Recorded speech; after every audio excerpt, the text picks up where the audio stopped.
Hello, everybody. I am John. And I am Claire. And today we are talking about an article called Masks Off. And yes, it is, because this article does talk about a situation where masks will be off. But recently there was news about how masks are going to be even more off.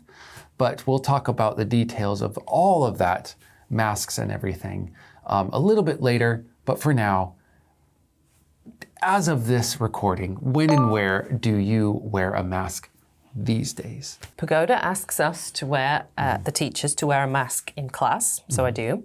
The government insists upon masks on all public transport.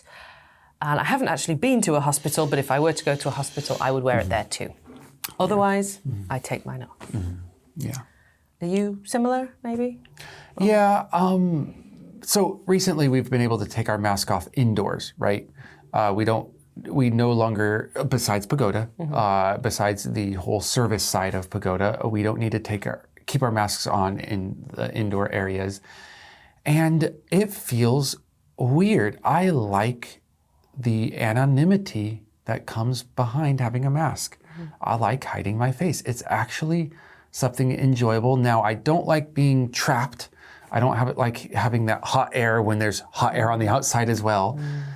It's a little bit annoying sometimes, but by and large, being able to be behind a mask is kind of relieving in some ways. You know, my mum says exactly the same thing. She wears hers almost all the time outside the house, even though the vast majority of British people have given up the mask these days. Yeah, so even before coronavirus, I would wear it because of pollution, right?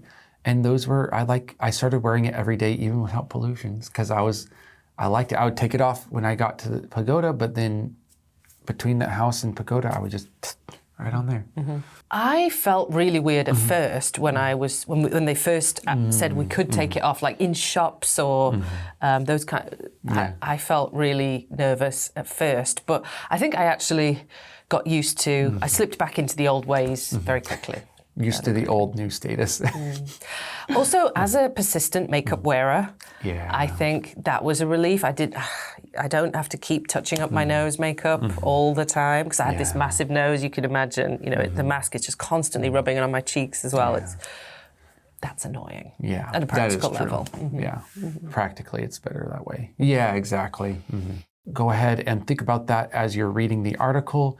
Or if you don't have quite enough time or energy, you can also read the summary as well. And we will see you in the next section. Masks off. Mandatory mask wearing has ended in South Korea, but most people have kept their masks on. You still need them in certain places, such as on public transportation, and people have also found that wearing a mask gives them a break from Korea's harsh beauty standards, especially for women. This is very different from other countries like the US, where people thought mask mandates were a form of tyranny.